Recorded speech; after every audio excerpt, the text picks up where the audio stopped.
réunion numéro 100 de comité permanent. Welcome to meeting number 100 of the House of Commons Standing Committee on Access to Information, Privacy and Ethics. Pursuant to Standing Order 1083H and the motion adopted by the committee on Wednesday, December 6, 2023, the committee is commencing today its study of the federal government's use of technological tools capable of extracting personal data from mobile devices and computers. Today's meeting is taking place in a hybrid format pursuant to the standing orders. Members are attending in person in the room and remotely using the Zoom application. Just want to remind all members again not to put the earpieces next to the microphone as it causes feedback and could cause potential injury to our interpreters. I'd now like to welcome our witnesses today, from the offices of the Information and Privacy Commissioners of Canada, Mr. Philip Dufresne, Privacy Commissioner of Canada. Welcome, sir. And Lara Ives, who's the Executive Director, Policy Research and Parliamentary Affairs Directorate. Now, before Mr. Dufresne begins, he's asked for up to 10 minutes to address the committee. I've granted that to him. And the other thing that I will remind members as well, since we only have these two witnesses for the next 2 hours, we will reset the clock at the top of the hour and give Mr. Villemure and Mr. Green the additional time that they need. So, Mr. Dufresne, again, welcome, sir. Good to have you to the committee, as always. Please commence with your opening remarks. Thank you, Mr. Chair, members of the committee, for the invitation to contribute to your study on the federal government's use of technological tools capable of extracting personal data from mobile devices and computers. Last fall, Radio-Canada CBC reported that 13 federal institutions had acquired such tools. The media reports raised questions about the reasons for their use and whether these organizations were respecting their privacy obligations in using the tools. Initial reports referred to them as covert surveillance or spyware. Since then, it has been clarified that the tools are digital forensic tools which are distinct from spyware. Digital forensic tools are used to extract and examine large numbers of files from laptops, hard drives, or mobile devices. They're typically used in investigations or technical analysis, and often with the knowledge of the device owner. On peut les utiliser pour analyser les They can be used to analyze the metadata of a file or to create a timeline of events, such as when an account was used, when websites were accessed, or to see when an operating system was changed. These tools can also be used to recover deleted data or to ensure that data has been properly wiped from a device before it is discarded or repurposed. This makes them useful investigative tools that can help preserve the integrity of an evidence chain. Digital forensics tools are distinct from spyware in that spyware is typically installed remotely on a person's device without their knowledge. It can then covertly collect personal information such as key logging and web browsing history. One example would be on-device investigative tools, which are used by law enforcement to obtain data covertly and remotely from targeted devices. Importantly, in the context of law enforcement, judicial authorization is required prior to their use. 2022, I testified before this committee as part of your study about the use of audits by the RCMP. You will recall that in that case, the RCMP had advised the House that it had been using audits in recent years to obtain data covertly and remotely from targeted devices, but had not completed a privacy impact assessment, or PIA, and had not advised my office. In my appearance at the time, I noted that PIAs were required under Treasury Board policy, but were not a legally binding requirement under privacy legislation. I recommended that the preparation of PIAs should be made a legal obligation for the government under the Privacy Act. Dans son rapport de novembre 2022, le comité In its November 2022 report, the committee endorsed this recommendation and also called for an amendment to the preamble of the Privacy Act to indicate that privacy is a fundamental right, and for the Act to be amended to include the concept of privacy by design and explicit transparency obligations for government institutions. I welcomed and supported these recommendations, and the committee may wish to reiterate them as they remained outstanding and relevant. increasingly changing the manner in which personal information is collected, used, and disclosed, it continues to be important that government institutions carefully consider and assess the privacy implications of their activity to determine if and when PIAs are required. My vision for privacy is one where privacy is treated as a fundamental right, where privacy supports the public interest and innovation, and where Canadians trust that their institutions are protecting their personal information. Conducting a PIA and consulting my office before a privacy-impactful new technology is used would strengthen privacy, support the public interest, and generate trust. This is why it should be a legal obligation for government institutions under the Privacy Act. À l'heure actuelle, conformément à la Currently, the Treasury Board Secretariat's Directive on Privacy Impact Assessment requires that institutions conduct PIAs. When personal information may be used as part of a decision-making process that directly affects an individual, when there are major changes to existing programs or activities where personal information may be used for an administrative purpose, when there are major changes to existing programs or activities as a result of contracting out or transferring programs or activities to another level of government or to the private sector, and when new or substantially modified programs or activities will have an impact on overall privacy, even when no decisions are made about individuals. Advisory discussions with federal institutions, we promote the use of PIAs as an effective risk management process. PIAs ensure that potential privacy risks are identified and mitigated, ideally at the front end, across programs and services that collect and use personal information. That said, the use of a new tool does not always trigger the need for a PIA. This will depend on how the tool is being used and what is being done with the information that it collects. The OPC has used digital forensic tools, for instance, in the context of certain breach investigations to determine the nature, scale, and scope of the incident, including how a breach occurred and what types of personal information, if any, may have been compromised. Les outils d'investigation informatique peuvent... Digital forensic tools, however, can be used in ways that do raise important risks for privacy that would merit a full PIA. For example, when conducting an internal investigation about an employee's conduct, where a decision will be made that will directly impact that individual, or as a tool used as part of an inquiry into alleged criminal activity. In those types of cases, a PIA would be required, addressing not only the specific tool being used to collect personal information, but also the broader program under which the tool is being used. Incumbent on all federal institutions to review their programs and activities accordingly. Where digital forensics tools are used in the context of employee monitoring, institutions must take steps to ensure respect for the fundamental right to privacy and foster transparency and trust in the workplace. There should be clear rules about when and how monitoring technologies are to be used. My office updated its guidance on privacy in the workplace in May 2023, and my provincial territorial colleagues and I issued a joint resolution on employee privacy in October 2023.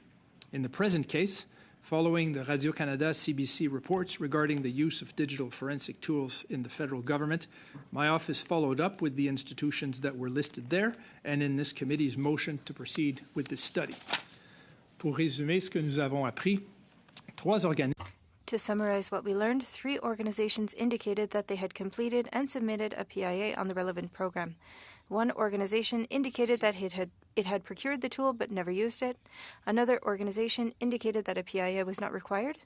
And the remaining 8 organizations indicated that they had either started work on a new PIA or were considering whether to conduct a new PIA or to update an existing one in light of their use of the tools.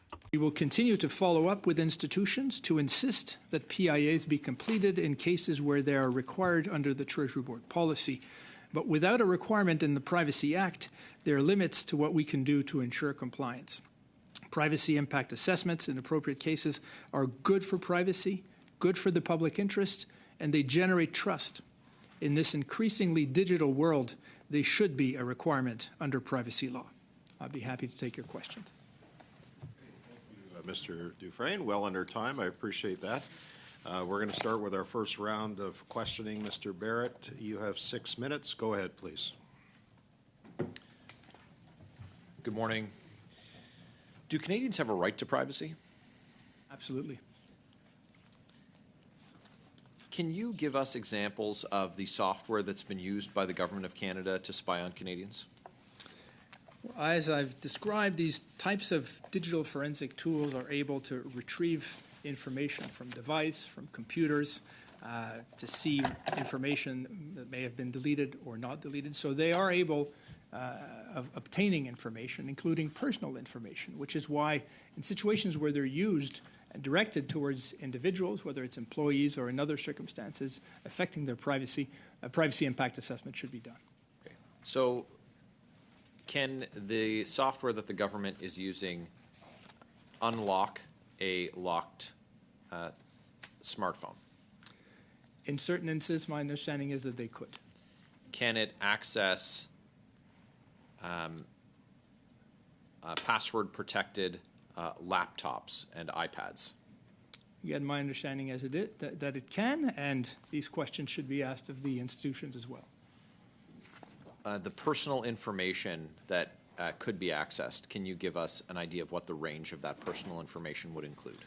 Well, personal information could be the data that's contained on this information, the files that are on that device, other types of use, whether something was deleted or not deleted, and so whether a website was accessed. And so these are tools that have important capabilities, and which is why in situations where they're being used to target individuals or to investigate individuals, this is the type where we would expect to see privacy impact assessments being conducted so that these things can be assessed and mitigated. Photos, text messages, direct messages, search history, all accessible using these tools.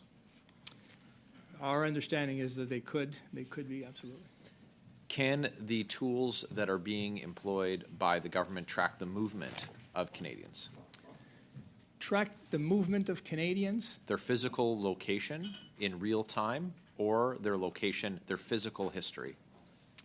Typically, these types of devices will not be used remotely with the device not being in the possession of the investigator. So you would have that device in your possession, and that was one of the distinctions between those and the on-device, the ODITs or the spyware, where you can access the device with the individual not knowing that you have it and not being in the possession of the device.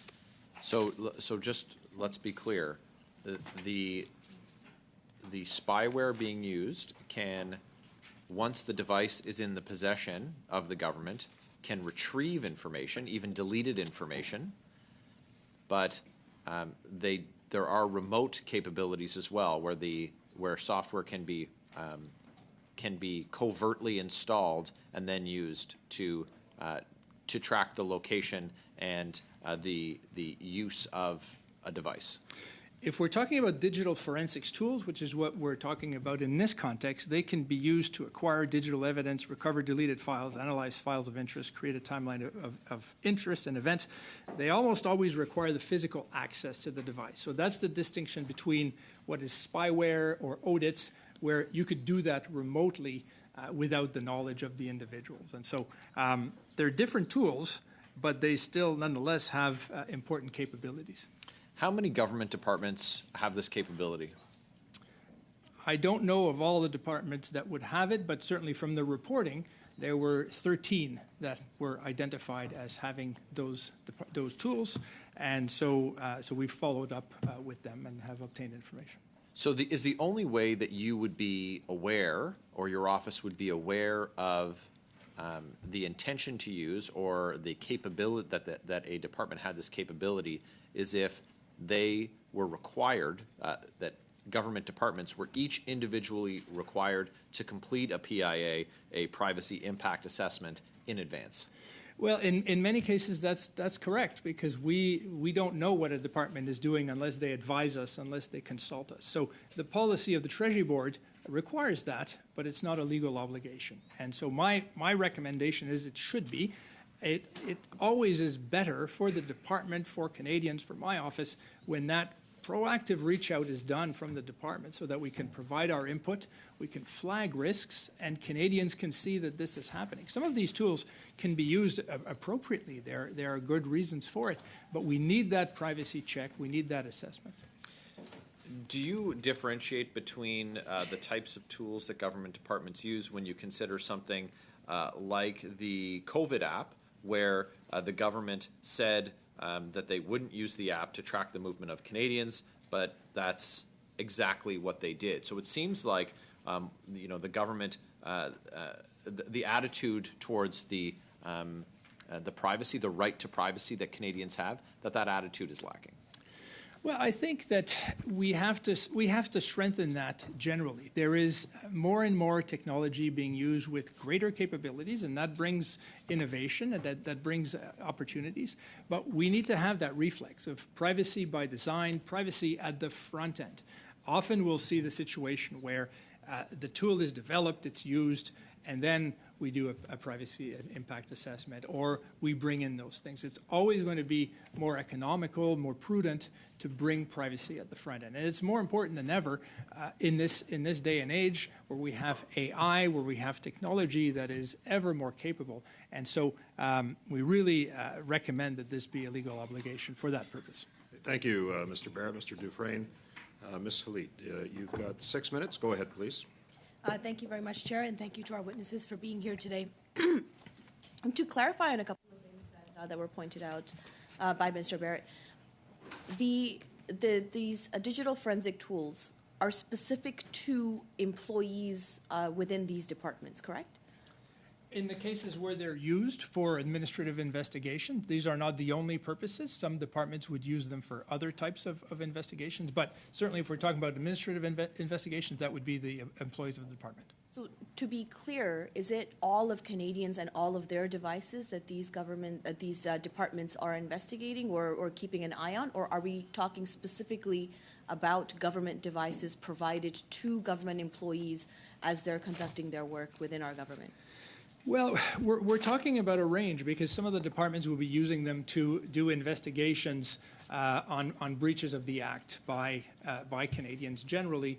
Others are going to be using them to investigate their employees. So in the case of, there were 3 where they were using them for administrative investigations. That's not going to be all Canadians, only their employees. But employees also have privacy rights, and there are obligations, and we've issued those guidances about make sure that your tool is used for a purpose that's linked to the one you've identified. Make sure that it's transparent, make sure that it's proportional, and make sure that you conduct a privacy impact assessment where appropriate. Right.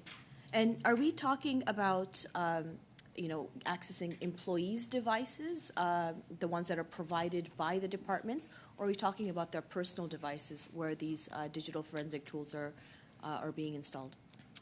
I don't have all of the details that what they would be doing. They could be asked of them, but generally speaking, you would be talking about the tools that are provided to the employee by the employer, the email, the laptop, and these types of things. Again, nonetheless, there are some expectations of privacy vis-a-vis these tools, but it's contextual. Employees have legitimate reasons for obtaining certain types of information. We talk about that in our guidance and really highlight the fact that make sure you've assessed the tool, make sure you've assessed the necessity and proportionality of it, make sure that you're transparent about it, that people know. In our annual report last year, we talked about one of our investigations in the private sector where a trucking company was using monitoring device for truck drivers, and they were filming and recording 24/7, even when they were not on duty. We found that that was too broad, that it was legitimate to do it when you were driving for safety reasons, but it had to be limited to that, and that was done. So this is the type of questioning that goes on the privacy impact assessment, and when my office is consulted, especially before it's initiated, then we can raise these types of questions and say, let's prevent these things. Let's prevent Canadians worrying about it, because they can feel, okay, this is a tool, here's what it does. Privacy Commissioner's Office was consulted, provided input. So that's what I'd like to see more of, especially in situations where we see often that we learn it after the fact that something was being used. So I do find it concerning that this directive was not followed. Now, has there been any contact with these departments by you or your office, either initiated by you or by these departments? And then also, you spoke about that it's a policy of TPS. Can you just highlight the distinction between policy and a mandated process for privacy by design, especially in these departments? Right. Well, the policy is an internal rule that the government imposes on itself. So it's a directive that will be issued, in this case, by the Treasury Board, and it says here are the expectations that we have of departments. So it's certainly important, but it doesn't have the same binding legal force, and certainly doesn't allow me to conduct an investigation in the same way than if it was in the Privacy Act. So that's why I've recommended, and the office has recommended, make it a legal obligation. I've recommended this for the private sector as well, especially vis-a-vis AI, because I compare this to pre-departure flight checks in airplanes. It's something that will bring comfort and reassurance when we're using powerful tools. And so in instances like this, we've reached out to the departments. We have regular consultation with the department. We have a government advisory team that's always on standby to hear consultation from departments. Again, what we see sometimes is, okay, we will now do a PIA. We will now update it. We have a program. Sometimes we're told that, well, this is authorized under our program legal authorities, or we're doing it under a warrant. And we have to remind those departments that even if you're doing it under a warrant or under a valid legal authority, the privacy impact assessment is a separate question. You may still need to do that if your legal use of that tool nonetheless impacts the privacy of Canadians. So it's an extra step. And if it were a legal obligation, my belief is that we would see more compliance upfront, rather than situations like this where sometimes people find out about it through important media reports. And again, it may well be that these tools are appropriate for their purposes. They're distinct from spyware. They're distinct from audits. Even audits in appropriate cases may be acceptable. But having that discipline and also have those PIAs seen to be done. It just builds on that trust that Canadians can have to say, okay, I don't have to watch over my shoulder constantly. The institutions themselves have these tools and these reflexes. Can you distinguish the difference between spyware and audits? You just mentioned that. Right. Well, generally, when we talk about spyware, we're talking about these types of tools that will be covertly accessing phones, retrieving data, turning on cameras, turning on recording. The broad category of spyware we recently referenced to illegal use and unauthorized use. Audits, when we talk about audits, on-device investigative tools, we're talking about those types of things that are used by law enforcement authorities. They're similar tools, but when they're used by law enforcement authorities with legal authorization, with judicial warrants, it's appropriate, it's legal, but nonetheless, you also, as a law enforcement authority, have to do a PIA before doing those things. And Thank you, Ms. I just Khalid. have one last one, Chair. Well, It's you're very, very 6 short. minutes and 38 seconds into it, so I'm going to go to Monsieur Villemure, and you'll have another opportunity in another round. Monsieur Villemure, pour 6 minutes. Commencez, s'il vous plaît. Mr. Villemure, you have 6 minutes. Thank you, Mr. Chair. Welcome to the committee. We're always pleased to see you. Were you surprised that the government departments were using such tools? When such situations occur, I would like for my office to be consulted. Sometimes we're contacted by the media, and we would like to be able to say that, yes, we were consulted, we gave advice, an assessment was carried out, we are comfortable with it, or we are not comfortable with it. And it is surprising to see that we want to do a follow-up afterwards with the departments.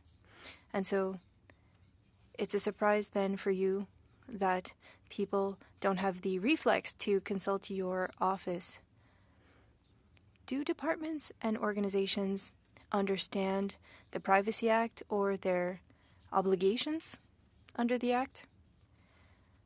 I think that there are challenges with resources and pressure, and they can tell you more about that. But the difficulty here is that there's a TBS policy, and we need to know, is it a program? Is a program being updated? And there's a difference between the program and the tool. And sometimes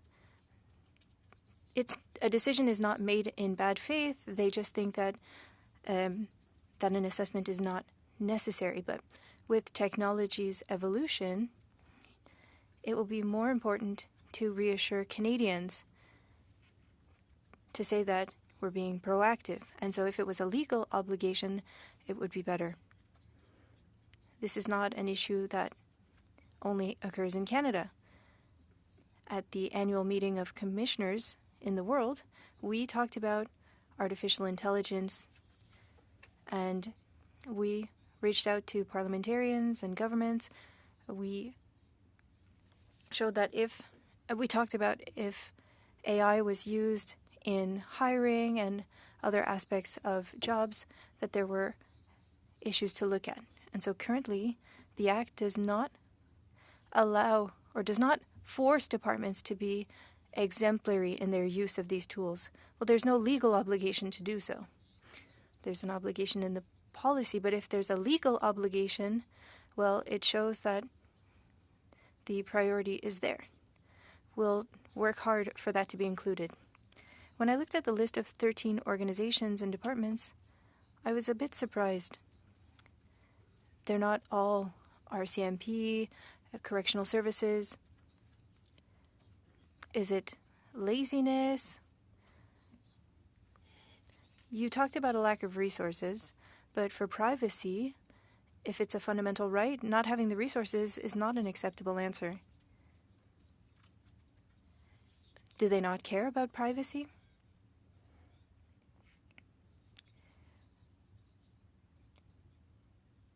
What we notice is that a department won't have the reflex to ensure that my office is made aware before the implementation of a program, and so improvements do need to be made.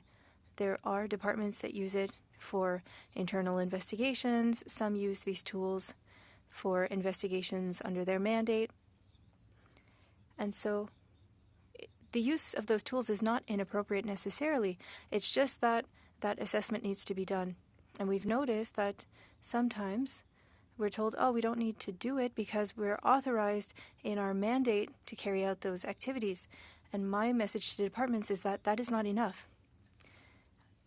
A PIA is something that needs to be done more proactively. Earlier you talked about proportionality, and it's something that concerns me because sometimes we can get the results that we want with less intrusive means. And we've noticed in other studies that people or organizations use these more intrusive means because they're quicker. Is this proportionality part of a directive, or would it be good for it to be included in legislation? Well, that's not in the legislation for the public sector. We recommended, and your committee recommended, that proportionality and necessity be added to the legislation. But again, it's Treasury Board that encourages that the use of technology be necessary. Currently, the legislation shows that it needs to be in line with an organization's mandate. But we would be able to raise questions in our investigations. We did that during the pandemic, for example. And we need to recognize that there is no legal obligation. So if it's not respected, well, the legislation has not been breached. And so that's an important thing to note. It's similar to the Charter of Rights and Freedoms. If we look at discrimination and fundamental rights, we say what the objective was. will the measure help achieve that goal? And then there's an element of proportionality. Did we use the less intrusive method, and is it proportionate? And you're right. It can be easy to think of a tool that is quick and useful. For example, AI, yes, it is efficient, but we're talking about fundamental rights. And so it's not about choosing one or the other. I support the use of technology.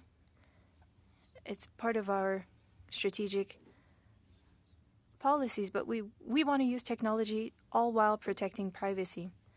And these PIA tools are essential. We need to see that those assessments were done. Thank you, Mr. Villemur. Mr. Green, you have 6 minutes. Go ahead, please. Thank you very much. I'm thinking back to the work that we conducted on the RCMP, and my hope is that at the time, these departments may have been tuned in, knowing that they were actively engaged in similar-like activities. My disappointment is that it took them this long to kind of come clean. There's 13 departments. Certainly, there's many more federal departments. Some that may or may not be declared. I won't impugn what the other departments are doing. But I do note in the language of the directive on the privacy impact assessment under the Privacy Act that according to Section 3.3 of the directive, it states that the Privacy Act requires assessing the privacy implications of new or substantively modified programs and activities involving personal information. I believe you just referenced this, sir. And then the next line, it says, however, if not properly framed within the institution's broader risk management framework, conducting a PIA can be resource-intensive exercise. How resource-intensive is it? Well, it requires the discipline. It requires that you look into your program, that you answer some questions. So that's why they're not going to be required in all cases. It's legitimate that they're criteria, but they're not so resource intensive that they're not worth doing. It seemed like a weird condition to me.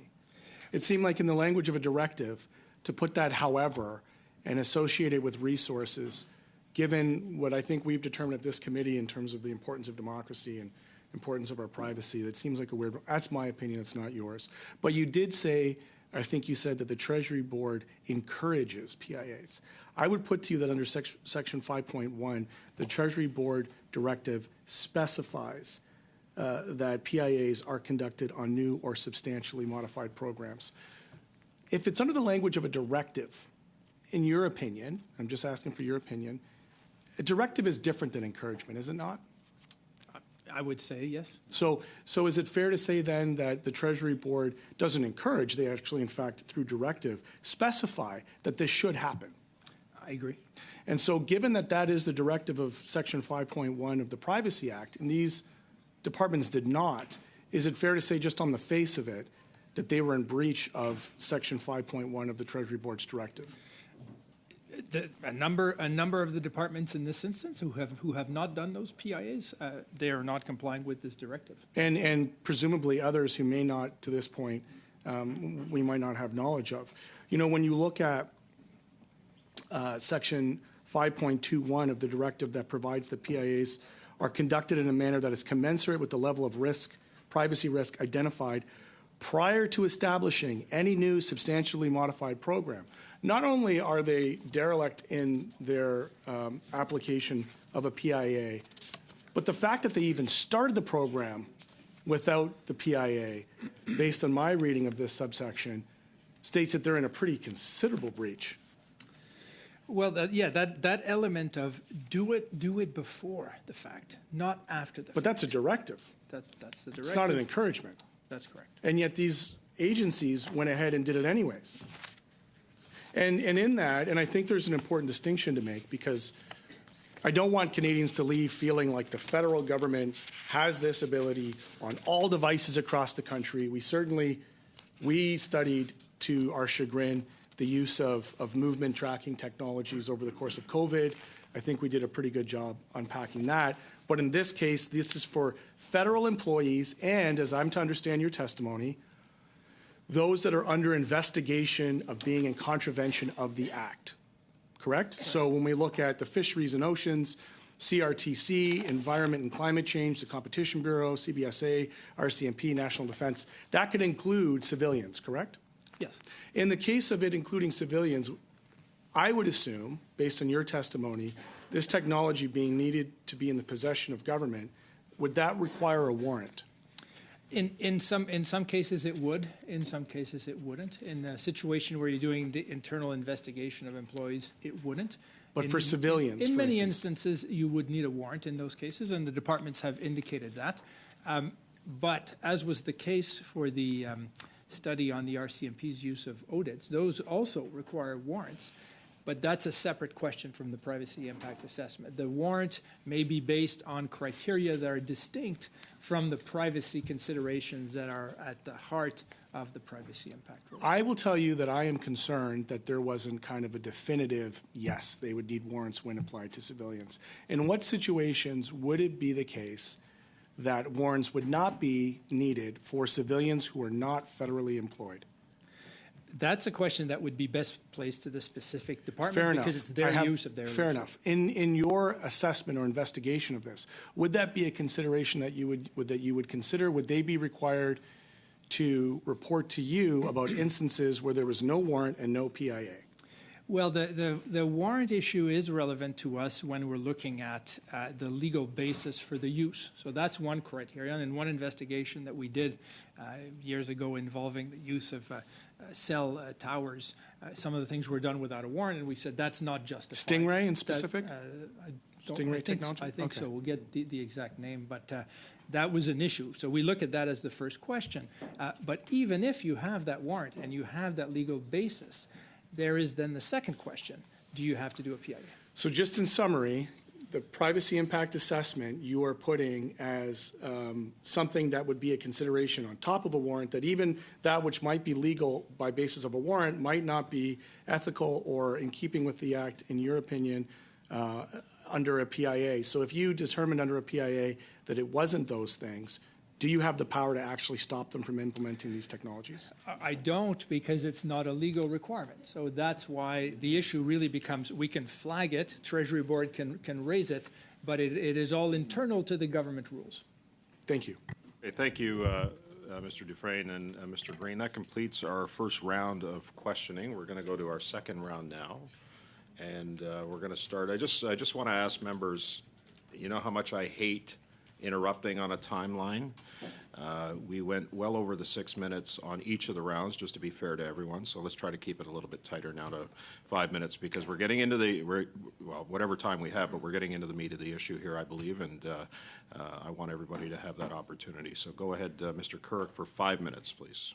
Thank you, Chair, and thank you, Commissioner, for being here and for your team for their work. And I just want to highlight something for those listening and watching. There are 13 government institutions that were called into question in the article that's been mentioned. It's Fisheries and Oceans Canada, Environment and Climate Change Canada, the CRTC, the CRA, Shared Services Canada, the Competition Bureau, Global Affairs, the Transportation Safety Board of Canada, Natural Resources Canada, Correctional Service Canada, Canada Border Services Agency, National Defence, and the RCMP. You know, I think that, like many Canadians, some of those are not surprising.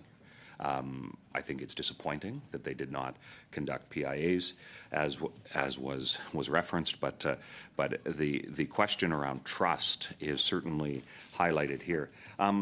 Commissioner, do you believe that this information would have come to light had it not been reported? Is there a reporting mechanism within government that would have said, hey, these tools are used, here's the number of times? Had it not been for this article that references this, would this information have come to light otherwise?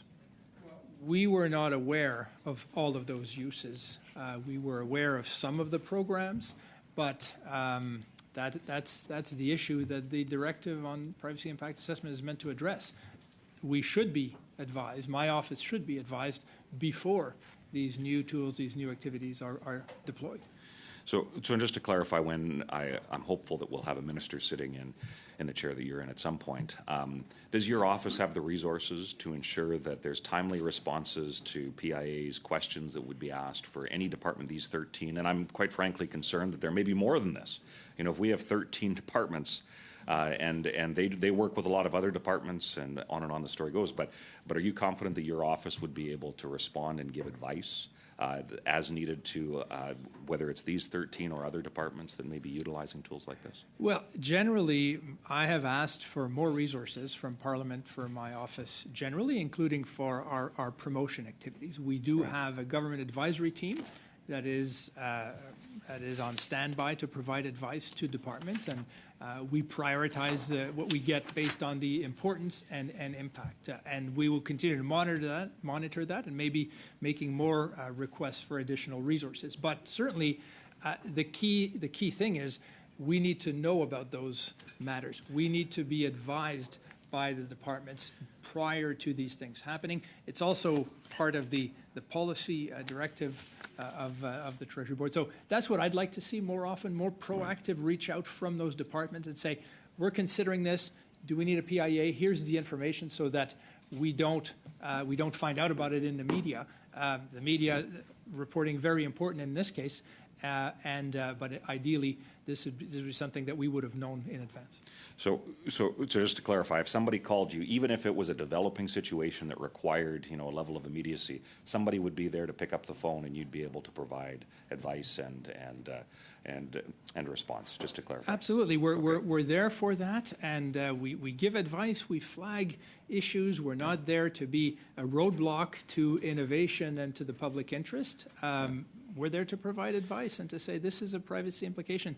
This is how you should address it, and provide more transparency. And that's good for everyone. Yeah, and I appreciate that, because quite often we hear, well, it was urgent, so we didn't have time, we didn't have the resources. So I appreciate you clarifying that here today. Now, of those 13 departments, have any PIAs been completed since this time? Completed?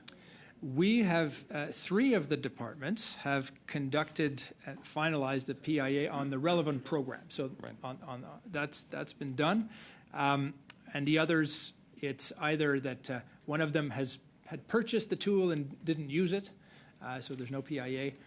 And the majority, 8 of them, they're going to be updating or doing a new PIA, so that is all outstanding. Okay, and when it comes to the question that was asked when it's as to who this applies to, it's not widespread like Mr. Green and Ms. Khalid had mentioned. It's not everybody in the country, but certainly there are some instances where it is employees of a department, which doesn't diminish privacy expectations, as we've talked about. But there are instances where there may be citizens where there are not warrants that have been subject to these materials being used. I just want absolute clarity in the last few seconds here that I'm interpreting what you've said correctly. Well, I'm saying that I'm relying on the departments to comply with their legal obligations in terms of whether a warrant is required or not, and their authorities. What I'm flagging is they have to conduct privacy impact assessments, and in a number of cases here, they have not. Okay. Thank you, Mr. Kirk. Mr. Dufresne. Mr. Baines, I have you next for 5 minutes. Go ahead, sir. Thank you, Mr. Chair, and thank you to the Commissioner and our witnesses for joining us today. Commissioner, has your office begun investigating any of these departments as a result of these revelations? I think I heard the question being whether we have investigated any of those departments as a result of this. We have not. As indicated, it is not a legal requirement under the Privacy Act, so I would not have basis for investigating the non-compliance with that directive. We have reached out to them, and we're going to continue to do so. We're going to continue to insist that PIAs have to be conducted, but my recommendation to this committee and to the House is that it should be a legal obligation in the Privacy Act, and it should also be a legal obligation in the Private Sector Privacy Act, so that this becomes a proactive duty that would then give me a clearer mandate and authority to make sure that it's done. And Canadians would see that this is part of their privacy protections. Too often, Canadians will feel that they're left to their own device. It's up to them to consent. It's up to them to inform themselves. And we do give tips to Canadians on best privacy practices and so on. But Canadians deserve to feel that their institutions are there to protect them, and to rely that, government is using this. Well, I know that they've consulted the Privacy Commissioner's Office. I know that there are privacy experts who are in on this from the design. And so that's what I want to see more of, and that starts with an obligation in the Privacy Act. Yeah, so part of our job here is to generate recommendations. So that's a big main recommendation of yours, is to make it a requirement to do so. So my next question, Section 5.1 of the directive on the privacy impact assessment provides that such an assessment must be done for, quote, new or substantially modified programs and activities involving the creation, collection, and handling of personal information, end quote. Do federal institutions make a clear distinction between a new and an existing program or activity? They do, and so that's where sometimes you'll have an interpretation of this is not a new program, this is an existing program, and we haven't really changed what we're doing. We just have a new tool. We just have a more powerful tool. So we didn't do a privacy impact assessment on that tool because our program was already assessed. And so that type of situation may well be consistent with the policy, in the sense that the directive would not require a new privacy impact assessment in that case. But it does raise the question, if we're talking about very, very powerful tools, that perhaps it's not a new program, but it changes it so much now that you have this capability that Canadians would benefit from more transparency on that new tool, even if it's within the same program. Okay, so any changes, should any other changes be made to Treasury Board directive on the PIA? What other things can be changed? Well, what I would like to see is more proactive reach outs to my office in terms of new initiatives. We have that requirement in the policy, but we are not seeing that happening in most instances. And so I think that reflex of saying you're not going to move forward on this until you have had that consultation, you've had that reach out, you've done that due diligence, and perhaps clarifying that in instances where a tool is much more powerful, it may request giving a second look at an existing program. Okay, you've made these requests. Like, what are the next steps after today here? What as it relates to these 13 departments? Our standpoint, we're going to continue to reach out with those departments, and we're going to follow up to insist that the PIAs be completed where they have not been, and we're going to continue to ask questions, and we're going to continue to work collaboratively with them. But I hope that as part of this committee's work and as part of the legislative process, we see a modernization of the Privacy Act, and that modernization includes a legal obligation to conduct PIAs in appropriate cases, and also other elements like necessity and proportionality that we have discussed. There's an opportunity for that. Currently, the House is seized of private sector law reform, and we hope to see that move forward with appropriate changes. But the Privacy Act is an even older legislation, and so really hope to see that come before the House soon. Okay, thank you, Mr. Baines. Monsieur Dufresne. Monsieur Villemure, 2 minutes et demi, s'il vous plaît. Commencez. 2.5 minutes. 1983, correct? For the Privacy Act? The proactivity that you mentioned, is this something that should be included in legislation? When something is in legislation, it will emphasize that obligation. It's easy to say there's a directive or a policy, but the Act should state that before the implementation, the office needs to be advised in a certain time frame. Proactivity is important. In 1983, it was perhaps less urgent, of course. Bill 25 in Quebec, would that have avoided such a type of surveillance? I know that legislation has requirements for PIAs in the legislation when data is going to leave Quebec. And in this case, we're talking about the use of new data by the government or private entities. I'd have to come back to you on this, but they did codify these assessments. In a revision of the Act, are there any aspects of Bill 25 that we could include? Answer, I believe that it gave order-making power. There could be financial consequences, which is perhaps less relevant for a government, but could help. And the matter of treating privacy as a fundamental right would be good. It would be good for the private and the public sector. I think that, yes, we could examine elements of Bill 25. In the current legislation, or rather as it was written in 1983, there weren't any provisions for AI. Certainly not. This was before internet and social media, and so there have been a lot of changes that make it so that the Act needs to be modernized. My colleagues in Canada and internationally and I have talked about AI and have said that current legislation applies. It did not factor in AI, but they're neutral for AI, and we interpret them as applying to AI. And I work very closely with my colleagues from the provinces and territories. But modernization would clarify things, including proactivity.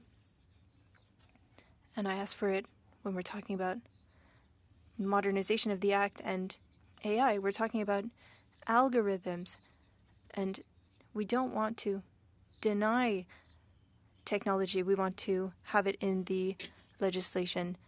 I gave Mr. Villemur more time. Mr. Green, you have 2.5 minutes. Thank you so much, Mr. Chair. You know, looking at this, I think you referenced an important term when you talked about obligations under the Privacy Act that Canadians rely on institutions, right? So ultimately, would you agree that privacy is about trust? I agree. And in that trust, you know, we're looking at scenarios for our employees, federal employees, in a world where increasingly your cell phone is a reflection of almost every aspect of your life, whether it's your mobility. I think about the apps that I have on my phone, health tracking apps, different things, you know, that would be deeply personal to me. And as a federal employee, you know, you think about even the watch I'm wearing, for instance, the heartbeat, it tracks everything. Finances, absolutely everything. We've talked a lot about the technological aspects and context of this technology. We haven't spoken about the human context, which is ultimately on the other side. There's somebody who has access to this. So in your work, do you review who precisely has access to the information? Is there a level of clearance of security, or is this mid-level IT guy who might want to check and see if I have pictures or text messages to somebody they may or may not like? Well, that's a very relevant consideration in terms of management of information generally, in terms of privacy impact assessment as well. Looking at not only what are you obtaining and why, and do you need this, but also how are you protecting it? We're seeing more and more situations of privacy breaches, information that is cyber attacks, information that is being stolen, and so that the security of that information is very important. And who has access. And but directly to the point, in the PIA, is there a consideration for the level of clearance required to view what ultimately could be deeply personal information? There is a consideration of the retention practice, the safeguard practices, and so that would go to... In your experience, who would have access to this information within the IT frameworks of these departments? And what level of responsibility would they be given? Well, they would be best placed to answer that question, but certainly we would, at the OPC, we look at the information of what type of information is it? Is it protected A, B, C? Are there security risks to individuals if this is lost? Are there national security considerations? So there's a whole range of rules and criteria that have to be followed to protect, and it's going to be... Last question. Have you had any complaints subsequent to this story breaking from employees based on the use of this technology or the union? Has there been any complaints to your commission? Quick response. We have not received complaints on this. Thank you. Okay, thank you, Mr. Green, Mr. Dufresne. We're going to go 5 with Mr. Brock, and then I think I have Mr. Erskine Smith after that. Yes, I do. We haven't done a test on Mr. Erskine Smith, so we're gonna see how that goes when he starts, and then we're gonna reset for 6 minutes after that. Mr. Brock, you have 5 minutes. Go ahead. Thank you, Chair, and thank you to the witnesses for your attendance today. This is a very important and a serious issue for not only Canadians but the public service. And I want to start by just looking at some legal principles here. Like every Canadian, and that includes public service employees, have an absolute right under the Canadian Charter of Rights and Freedoms to be secure against unreasonable search and seizure pursuant to Section 8. And although you've testified, sir, that in some cases legal authorization was obtained, you can't say for certain in all cases authorization was obtained, and that raises the charter considerations. And a breach of a Section 8 right is a serious violation that quite often, hearkening back to my years as a Crown prosecutor, was not met with success. There are strict consequences for the privacy rights of Canadians as upheld by courts across this country. So when I take a look, and the backdrop was important for me to frame this question, when I take a look at the 13 institutions that were identified, and there's no guarantee that these are the only 13 institutions that have been using this technology. Is that a fair assessment, sir? That's fair. Yes, because these are the institutions that were identified by the CBC reporter, correct? So when I take a look at this list, I might give some consideration to Fisheries and Oceans Canada, perhaps the Competition Bureau, but I take a look at Canada Revenue Agency, Global Affairs, Correction Services, Canada Border Services Agency, National Defence, and most importantly, the RCMP, who all have great legal teams working behind themselves, and in many cases, it's the Department of Justice, who would certainly instruct not only management of those departments, but its employees about the protection of privacy rights. And to learn then, in many instances, judicial authorization was not authorized, that a PIA was not submitted for your consideration, and data was collected. That raises serious privacy concerns. You mentioned earlier, sir, I think it was in your opening statement, that in many cases, when this device was used on public sector employees, that it was with the consent with the device owner. But you can't say in all cases the extraction of data pursuant to this software already had the consent of the device holder. Is that fair to say, sir? That's fair. I don't know that for certain. Right, which again raises more privacy breaches. Now, the RCMP said after the fact that they submitted a PIA, I believe in December, correct? And some organizations said they submitted it perhaps earlier. But can you tell us whether or not you have consulted with these departments who have not submitted the PIAs and asked them specifically why they circumvented the Treasury Board directive in these circumstances? So we reached out to all 13 organizations, and as I indicated at the outset, 3 of them indicated that they have done a PIA on their program. The remaining ones have not, and we're going to be reaching out to all of them. We're going to continue that exchange to follow up and say, okay, we want to understand when this is going to be done, why it wasn't done, and make sure that it's done in the way that it needs to be done. Okay. But we don't have legal authority to compel that if there's no agreement. Right.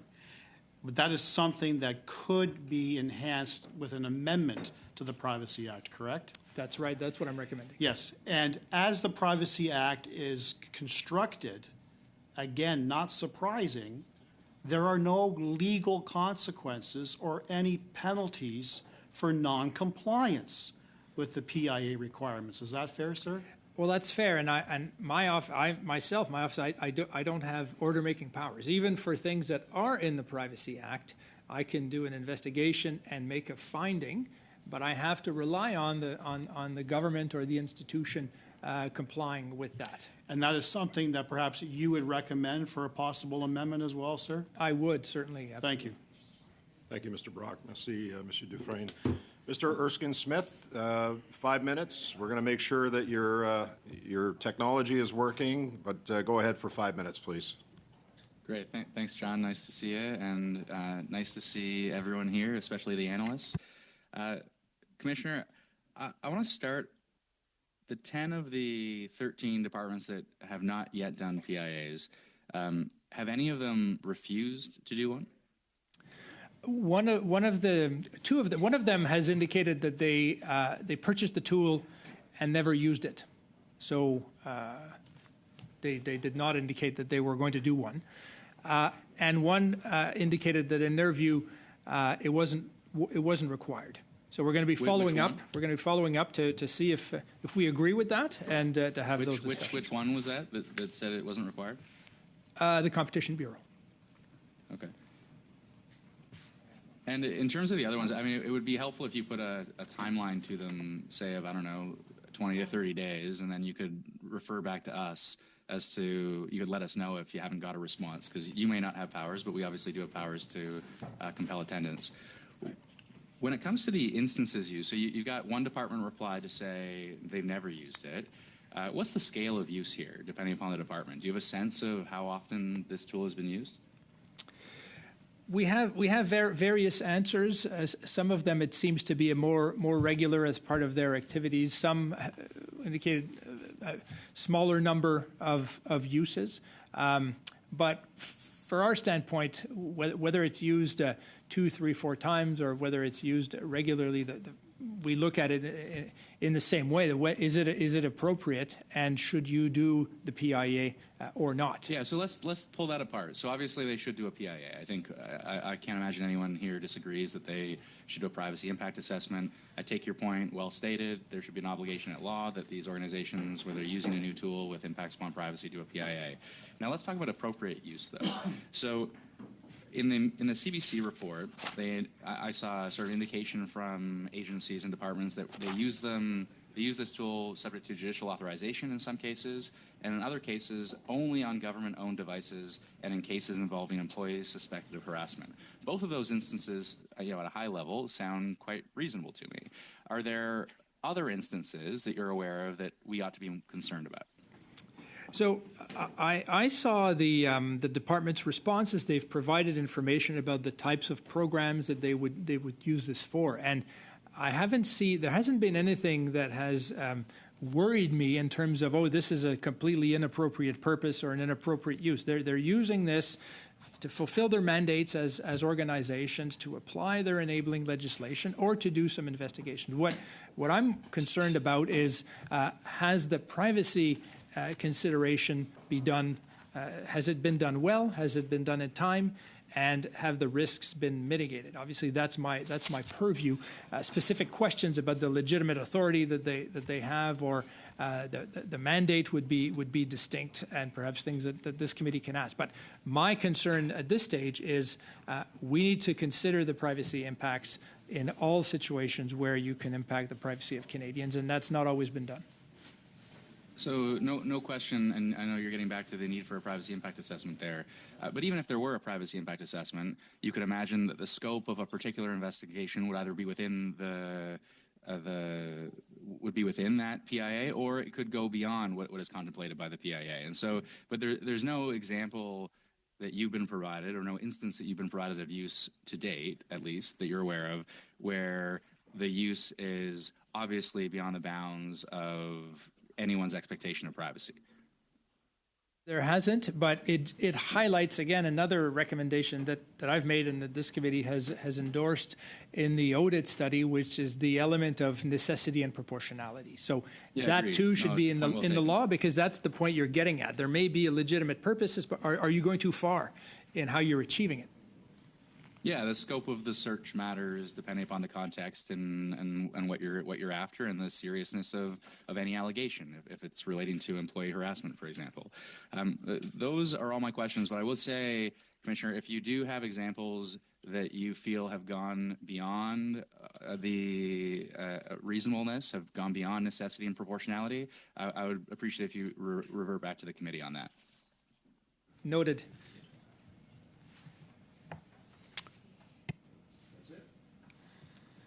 Okay, thank you, Mr. Erskine-Smith. You did have a little more time left. I appreciate that. That concludes our first round. We're going to reset the clock now, go back to 6-minute rounds, and we are going to start with Mr. Barrett. Mr. Barrett, go ahead, please. Can you explain to us the distinction between data or information that is stored on a device and information or data that is only accessible via the device in Canadian law? And the relevance of my question, or the precision that I'm looking for, is with the regular use of cloud-based storage, while the physical device might be the property of the Government of Canada or a government department, an individual who's logged into cloud-based storage of their information, the information isn't stored on the government's device, but is accessible via that device through the individual's personal login credentials. What's the difference in law? Well, we would look at that as personal information about the individual, would be personal information relating to them. And so whether it's on the device, or whether it's on the cloud, or whether it's in some other form, we look to see, is this information protected appropriately? And who is gaining access to this? Who has control over this information? Is it legitimate for the government to seize that information? What are the boundaries, and so on and so forth? So that we wouldn't draw too much of a distinction on that in terms of whether it's on the cloud or it's on the device. We would really look at what is the basis for obtaining it, what is the technology that you're using, what are the expectations that the individuals had, and so those would all be questions that we would ask in that context. So there's no limit then to the reach of the government in using this technology in spying on Canadians.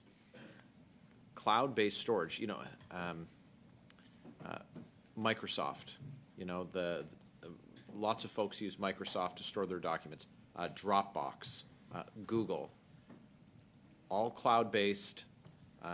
People store family photos in there. They store personal correspondence in there, confidential and private medical information into there. Would it ever be appropriate for the government to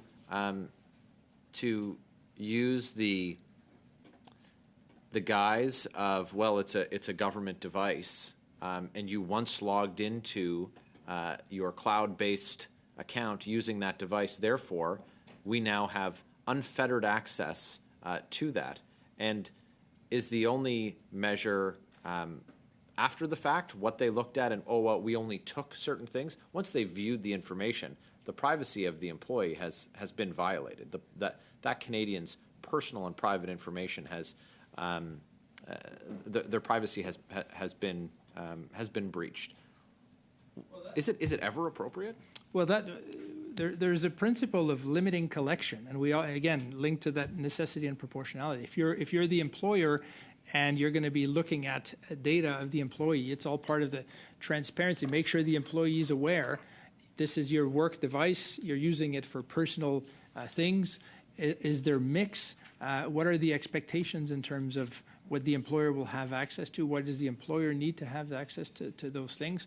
So it's all about making sure that the employer or any other organization doesn't get to collect and use more information than they need. And so looking at the purpose, looking at the context, we gave the example of the truck drivers being filmed and on their personal time. That wasn't necessary for safety on the roads. So similar types of questions would be asked. The more you're going to go and get at my personal information, the more you should have to justify why that is. And that's what privacy impact assessments do, and that's what necessity and proportionality would do. And we live in a time where that technology, as you described, is more and more invasive, and sometimes there's a mix between the personal and the work life. And so that brings, that raises privacy implications. Would a PIA be used to approve the software or technology that the government plans to use, or is there a process in advance of collecting the information? Ought there not be a requirement for any government department to have the technology, that specific software, pre-approved? And this distinction about this is only it's just employees of the government of Canada. Well, they're a pretty big employer in this country, and their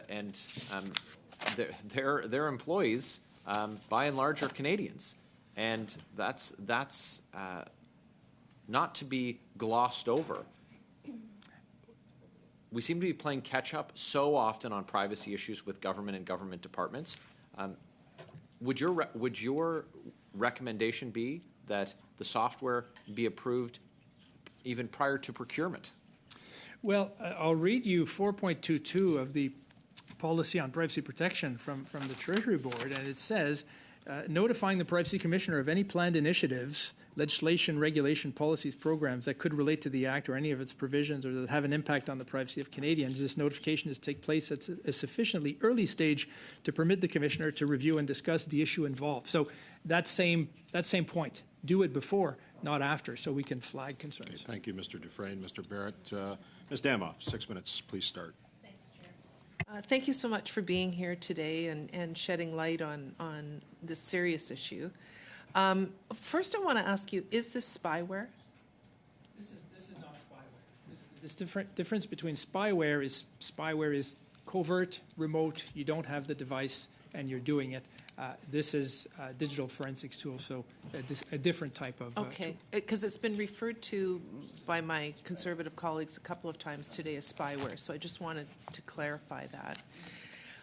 I remember back in 1996, before the days of these kind of phones, I was working at Midland Wallwin in real estate investment banking, and I knew that IT was monitoring what was on my desktop. I was told that this was my work desktop. It was to be used for work. That extends even to when I got my House of Commons iPhone. So I know that it's a work phone. It's supposed to be used for work.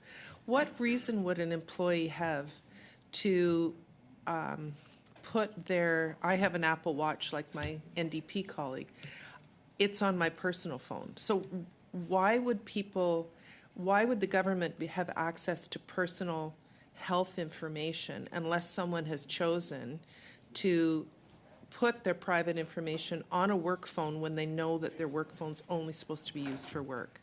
I'm a bit confused by that. Right. Well, I think, and we talk about that in our privacy in the workplace document that we revised in May 2023, and really talking about the monitoring and the transparency. So to your point, if the employees are aware, here's what the employer can do and can't do, here's what the tools that the employer can do if you use this tool, then you have that awareness. As the user, you have that transparency. There may be circumstances where it's absolutely warranted for the employer to have access to certain things.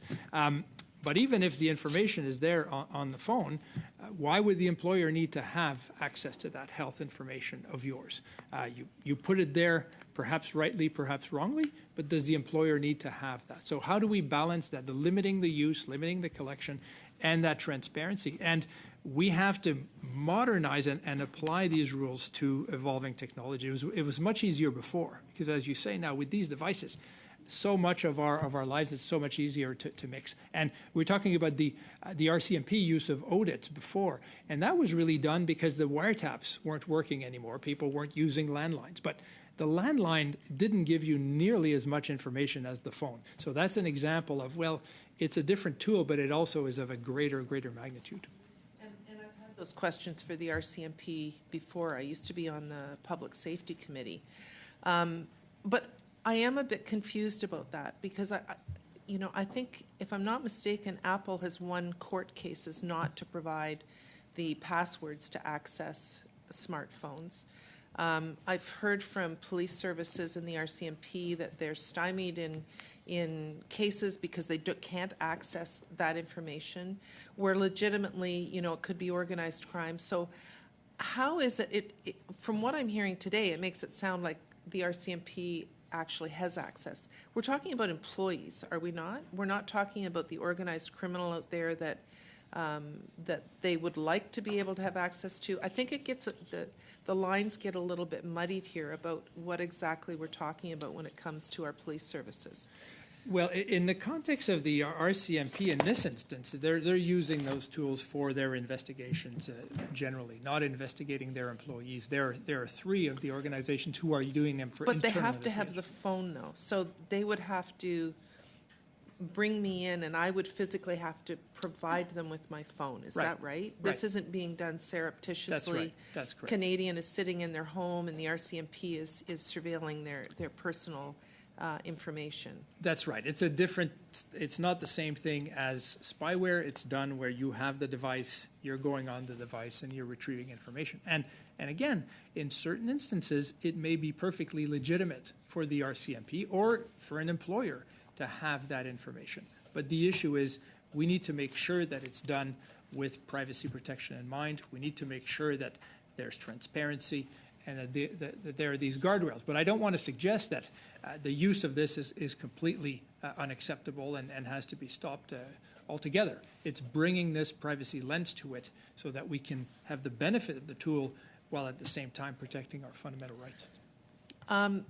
Sorry, I'm just looking to see how much time I have left. Chair, a minute. Have you found out what the departments were using this tool for? I mean, I've heard fraud, harassment. Do you know any other instances when this tool was used?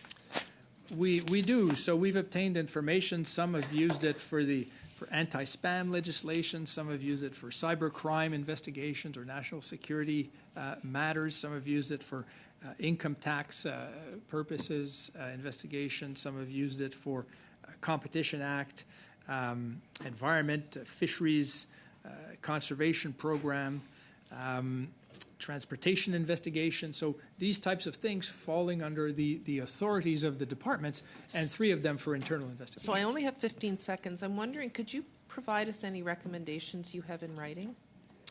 We can, certainly. Thank you. Okay, thank you, Ms. Damoff. Mr. Dufresne, la prochaine intervention est pour...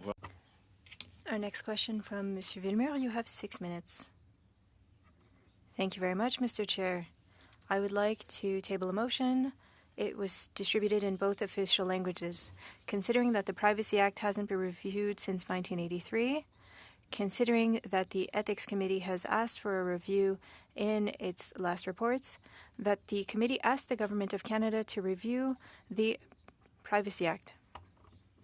Thank you, Monsieur Villemur. The motion is a receivable. I just have one issue with it.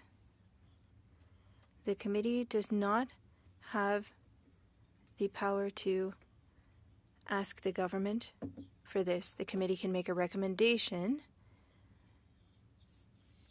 but so perhaps you could change the wording from ask to recommend. That's the only issue that I have with the motion. Recommend is fine. But this recommendation has already been made, so we are going to be reiterating it. And so yes, that's fine. Thank you, Mr. Villemur. The motion was tabled by Mr. Villemur. Are there any comments on the motion? Mr. Dufresne, I will ask you to stay for a moment while we discuss the motion. Go ahead, please. Thanks, Chair. I am just wondering, because I know some of my colleagues are online, if I can just take a 2-minute suspension just to confer with them? So I'm just confirming with the clerk that the motion has been sent to everyone's emails. So I am going to allow just for just a quick 2-minute suspension so that you can discuss it if you don't mind. Thank you. We're going to be suspended for 2 minutes. It's the committee recommend the government.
The email has been sent on the proposed motion from Mr. Villemure.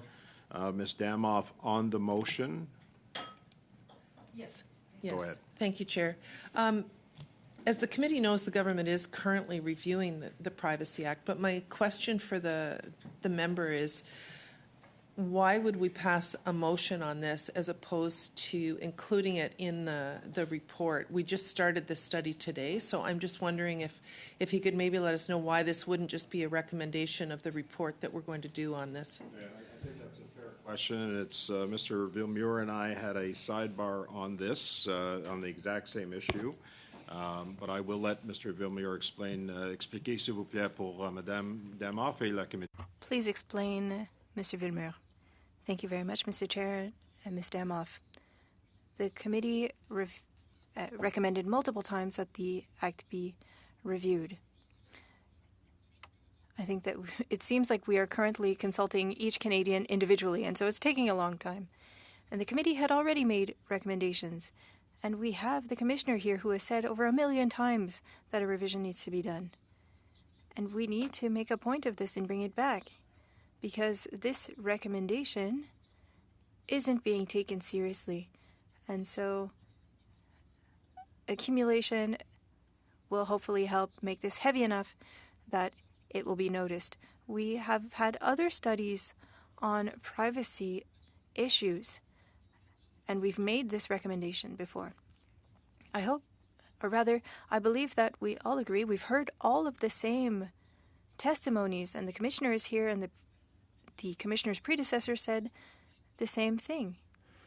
AI has changed things. we have the act that dates back to 1983, but the world has changed. And we've made at least 2 recommendations in 2 reports. And I think if we raise it again, I think our work and the public will support us. Thank you, Mr. Villemure. Thank you for that. I do appreciate it, and the government does take it seriously. That's why the review's going on, but I appreciate the honourable member's desire to get this out there and make the point, and also the knowledge he brings on this issue, so thank you for that. Do we need to amend the motion, though, Chair, based on what you said just before? I think Mr. Villemure has already indicated that. So how does it Sikorek? read now? So we're just changing ask to recommend, because as I said Okay. earlier, the committee does not have the authority to ask the government. We can recommend to the government, and I think that's what Mr. Villemure's intention Yep. here is, Okay. okay? Thank I you. see Mr. Erskine-Smith. Go ahead, please. On the motion. Yeah, on the motion, I mean, look, I'm not opposed to the government reviewing the act. I think I was part of the ethics committee when we recommended this in the first parliament that I was part of in 2015 and 2019. I just think, so to Mr. Villemure, I mean, isn't this a bit of a moot point, waste of time? Because isn't the government just going to come back and say what they said in response to the last report we're reviewing? I mean, wouldn't it be more effective to put it into consistent with the evidence of the commissioner in a short report and hammer home that we've done this many times, cite those many times, and to say we're asking for it to be updated, not only reviewed? It just seems like this is a weaker version of what we could potentially do. Yeah, and I appreciate that, Mr. Erskine-Smith. This can be, if this motion is adopted, a motion that goes into the minutes of this committee's report. And then, of course, as we deal with the draft report after all of the witnesses are done, then it can be prominent and prevalent in that report. But in the meantime, this is what Mr. Villemure has proposed and what we're dealing with right now. So I appreciate your input on that, Mr. Erskine-Smith. I don't see any further discussion or hands on this. On the motion, sur la motion proposée par... On the motion proposed by Mr. Villemure, do we have consent on Mr. Villemure's motion? Yes? Everyone agrees? Everyone agrees, Madam Clerk. And thank you again for your patience, Mr. Dufresne and Ms. Ives. Mr. Villemure, you have 6 minutes. You have the floor. Go ahead, please. Merci beaucoup, Monsieur le Président. Merci à mes... Thank you very much, Mr. Chair, and thank you to my colleagues. Mr. Commissioner, can you talk about the impact of AI on the protection of privacy, and is it something that should be taken into account with the 13 departments that we're currently looking at? AI is something that impacts the privacy of Canadians and citizens around the world. My G7 colleagues and I emitted a resolution at our annual meeting where we called for the protection of privacy in this context. We talked about the implementation of current legislation, but also the importance of modernizing them and to examine the impact of artificial intelligence.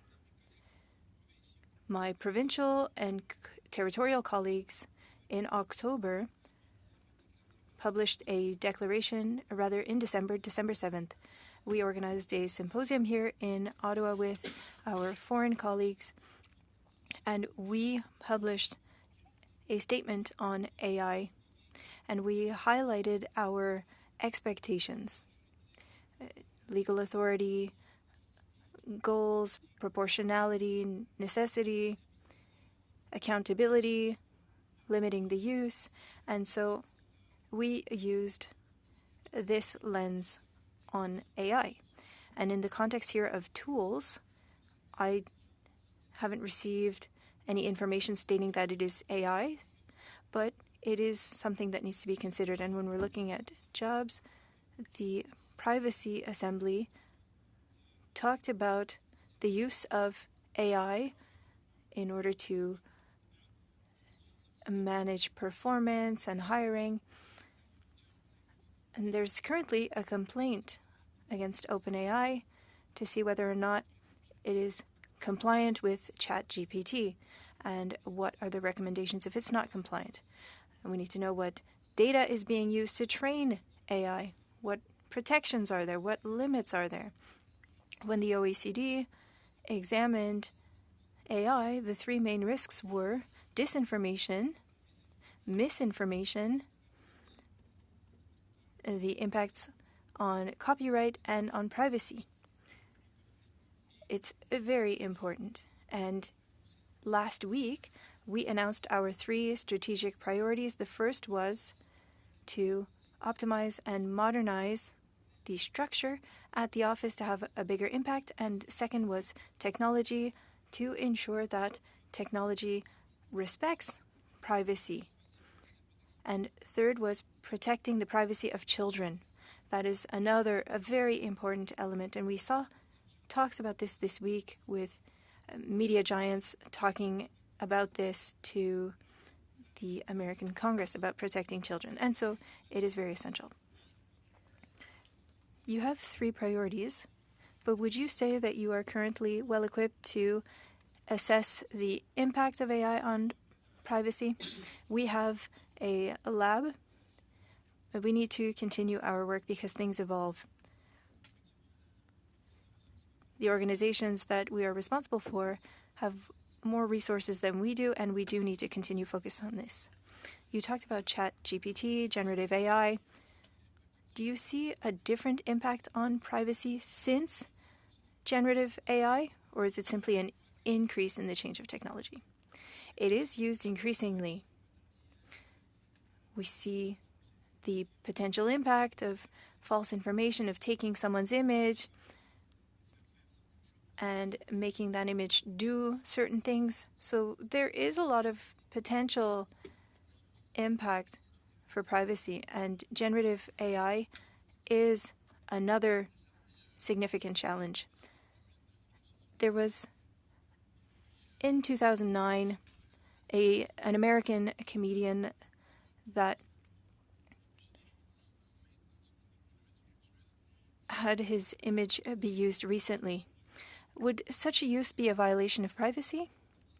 I think that yes, it could be. We're using personal data for uses that are not acceptable. It has an impact on dignity and raises a great many other risks and questions, and we do need to look into it. It is important as well for people to understand the many uses of our personal data, and it reinforces the importance of protecting our data. If somebody has access to my voice and how I speak, and AI can do much more with that can harm me and others. And now disinformation and misinformation with the World Economic Forum, it was one of the main issues, as you mentioned. The statements that you talked about, that you worked on with your colleagues in Canada and with the G7, can we have a copy of that? It is public, it is on our website, but I will send it to your committee. We have a report as well on the protection of the privacy rights of children. I know that my colleague across the way, Ms. Khalid, is very interested in the matter of protecting the privacy of children. I will end there. Thank you. Thank you, Monsieur Villemur and Mr. Dufresne. 6 minutes, go ahead, please. Thank you, and I appreciate being able to go back to the point about the human context of surveillance. We certainly delved into that when we talked about AI and its use for surveillance that was on device, the on response.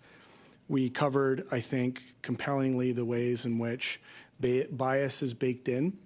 But what I'm struck by in this way is surveillance that was more akin to CCTV. And you know that in places like the UK and the United States, where there's an expansive use of CCTV, they're found to be really susceptible to abuse, just based on human nature. The American Civil Liberties Union identified 4 ways in which CCTV is susceptible to abuse. And so for the purpose of this round, I want you to just consider that context. The first is criminal abuse. So, in instances like this, obviously, if the federal government is doing it, the legality could suggest criminality if it's warrantless and outside of the scope of their work. clandestine, if we're talking about our RCMP or our national defense, or perhaps more specifically, our national security establishment in the way in which it does online surveillance. I'm not suggesting they're involved in that, but that is a possibility. The institutional abuse, the overreach, the top-down approach, and the way in which government institutes surveillance on the public is a significant risk. CCTV was found that to be not only ineffective, but also it was argued an institutional abuse.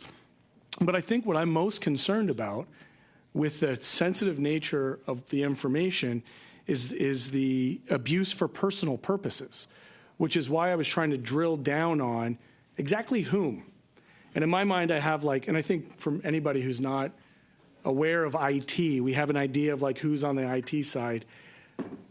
So my first question is, would you agree that that the intentions or the possibilities, the susceptibilities for abuse at CCTV at the analog level ought also be considered at the deeply digital level, particularly as it relates to AI and the technologies and the full and complete access that it has to people's personal information and data? Is that a fair assumption? I agree. I think the more powerful the technology is, the broader the scope, the more you have to be careful, and the more privacy protections and considerations you need. That's what proportionality is. You have this more intrusive tool. You need to have a more rigorous protection mechanism. And I agree with you in terms of the human element is important. We're talking about privacy as a principle. It's a fundamental right, absolutely. But it means at the human level that we're all less free if we lose our privacy. If we're living a life where we feel that we're constantly under the microscope, that people can see what we're doing, where we're doing, what we're buying. I point to this, one of the earliest article on privacy called The Right to Privacy. They gave the example in the 1800s about someone who was collecting rocks and saying, well, privacy is you're allowed to do that, and not everyone in the village gets to know which rocks you're buying. That's your information. Well, today, obviously, we can see that it's even more powerful. Sure. And this is part of our freedom and of our individuality. So we need to make sure that that reflex of it's not to say you can't use technology, you can, but we have to do this bearing in mind privacy. I want to get specific back to the PIAs. Do you have any way of knowing who has access to the information and the technology that you're reviewing? That's my first part. And the second part, are there any current legislative or reporting mechanisms that would identify how often somebody's doing it? So for instance, knowing that I have access to this type of what I'll call digital voyeurism is one thing, but not knowing how many times I'm using it is something completely different. So in the case of CCTV, the voyeurism became a real thing when it became, for police departments, there was evidence that they were using it to stalk women, to get information on their spouses, their ex-wives, and so on and so forth. Do you have currently any mechanisms in place that would provide safeguards against this technology, which you may have approved in apartments, but you don't actually have oversight over? Well, there's range of tools. There's private information banks of government indicating here's what we have as information and why and what the purposes are. So this type of proactive disclosure, privacy impact assessments would be another way of saying we're proactively informing us of that use. But then again, it's making sure that not too many people have access to the information. But currently you don't know that, do you? We don't know that until we are provided with that information. So the other issue that I have with the reporting is, and it seems to be the case with government, and again, I'll chalk it up to human nature and not necessarily make it a partisan job. I'll just state that it is often the case that people only hold accountability when they're caught. And the issue that I have right now is that we've only identified a dozen or so organizations. If you check your email accounts, you'll notice that I put a motion together. I'll speak to the motion while you guys look at your accounts, because the inventory of federal organizations here identifies that there are 137 departments, organizations under the federal public service. We're talking about 23 ministerial line departments, 3 service agencies, 17 departmental corporations, 15 departmental agencies, 12 special operating agencies. It's pretty far-reaching. And the issue that I have is that we're only currently talking about 12. We don't know in this committee exactly who's using this and what the scope and scale of the use of this is.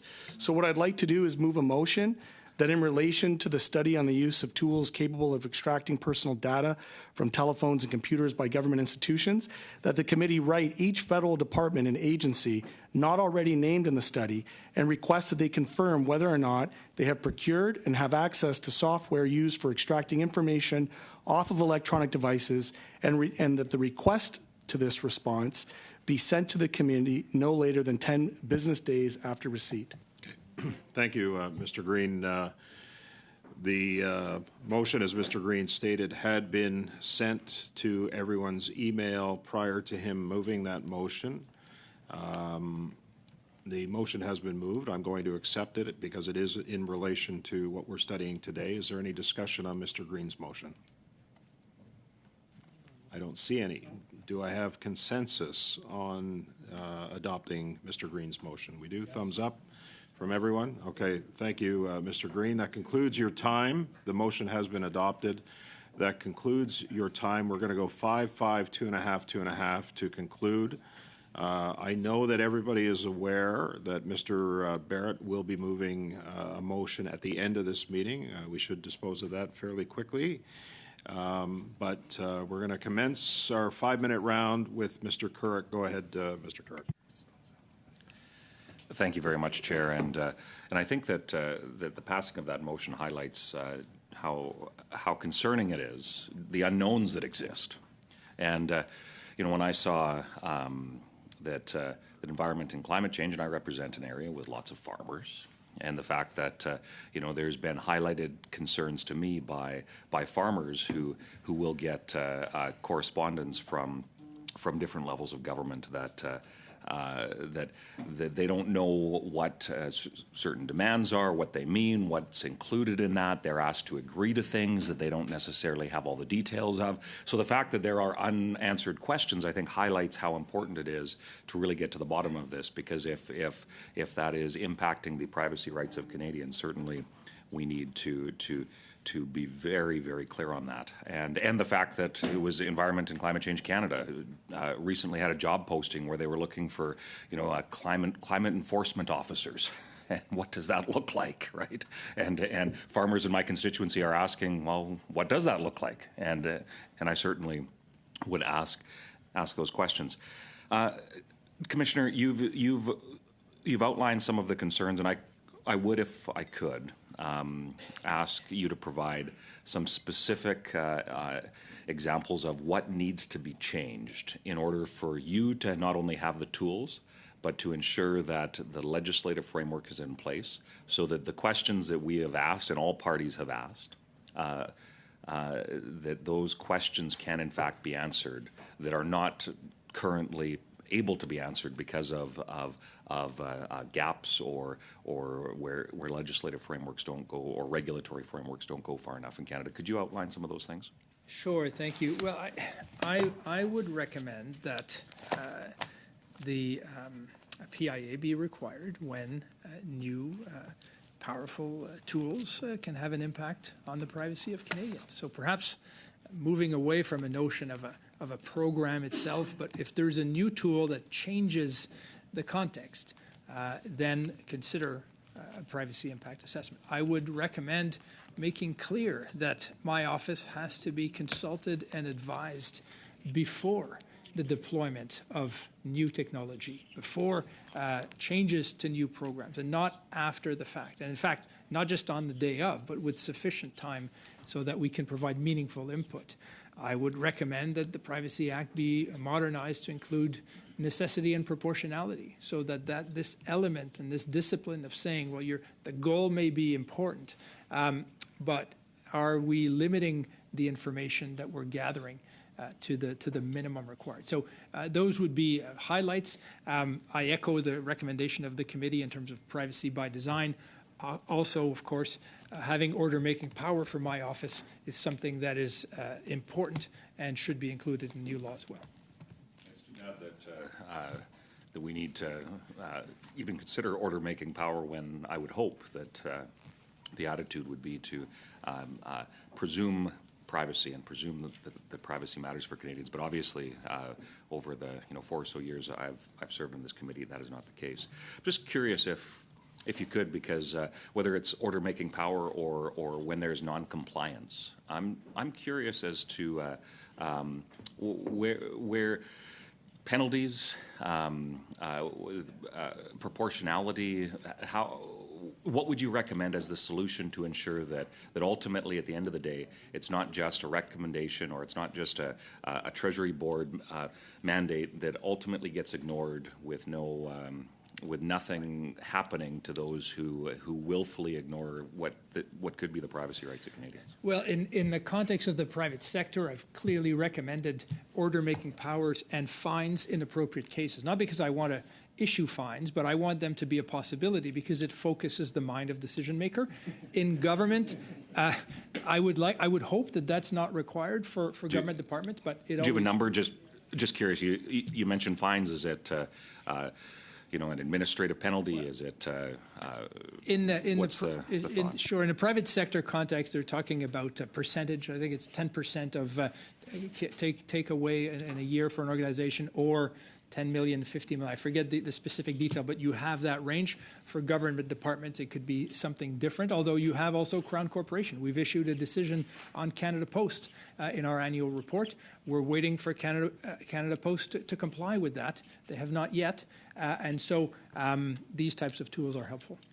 Okay, thank you, Mr. Kirk. Mr. Dufresne. Mr. Erskine Smith, I have you next for 5 minutes. And as you started last time, you said hey to the analysts. I know you spent 3 years on this committee, and on behalf of the analysts, I'm going to say hey back. They wanted me to say hey back. I know they weren't going to do it, but I did it. So go ahead for 5. Thanks, John.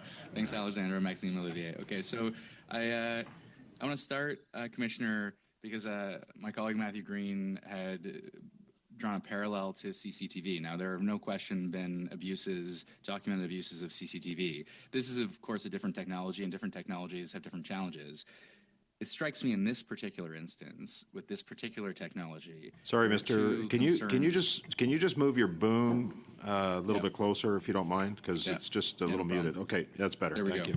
It strikes me there are 2 considerations and potential concerns for you to look at. One is whether the search of a device is warranted and justified. That's number 1. And then whether the scope of the search of that device is reasonable and necessary and proportionate. Does that sound right?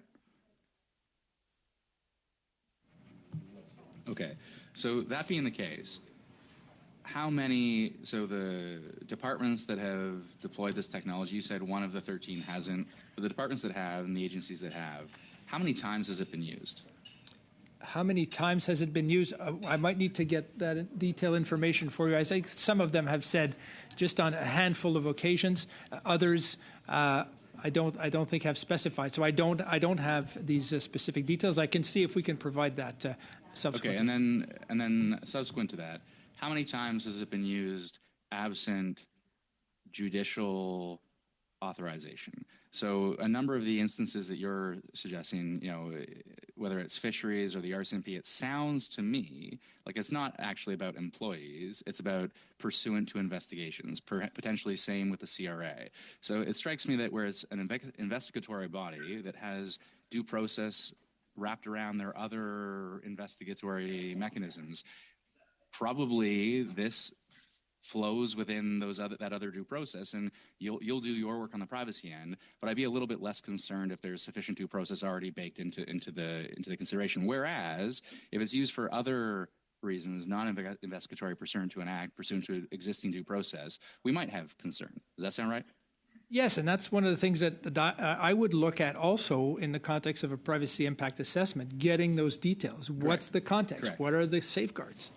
Correct. So it seems to me in the course of your investigation here and in your questions, you ought to be reaching out to, it would be better, I appreciate Mr. Green's motion, you're better placed actually to reach out to these other organizations and ask those very same questions and then revert back to us. We could oversee your work because we've got powers that you don't, but you've got the time and inclination to do the detailed work of asking the questions. But in the course of asking those questions, it would be good to know how many times it's been used absent judicial or other authorization pursuant to existing due processes for investigations. And 2, and this is getting to my previous inquiry, but are there instances where they're searching government devices pursuant to an internal investigation like harassment.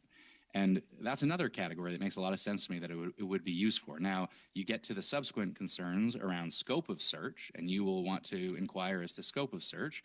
If there are concerns about scope of search, I would again ask you to revert back to us. It would be good to know if this has been used in other instances, any concerning instances that don't involve investigations that on the face of it seem reasonable.